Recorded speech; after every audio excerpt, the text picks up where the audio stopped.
Kementerian Kewangan, penjawat awam kita lakukan dan bidang perundangan.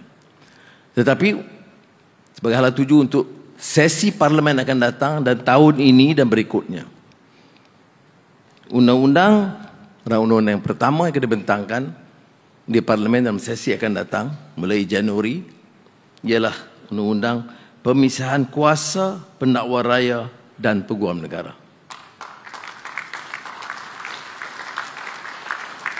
Kedua, semua orang ada had tempohnya. KSN tak boleh sampai 10 tahun. Bukan KSN. Dan juga terpakai untuk semua. Kerana kalau diberikan tempoh, dalam tempoh itu mampu melaksanakan. Selepas itu, elok kita serahkan kepada generasi berikutnya. Ini juga terpakai kepada Jabatan Perdana Menteri.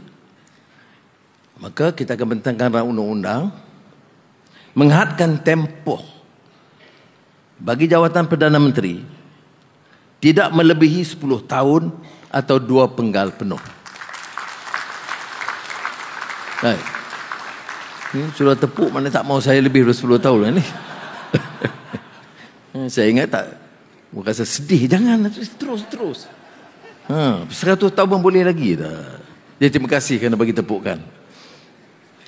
Tolong ambil nama siapa yang tepuk tadi.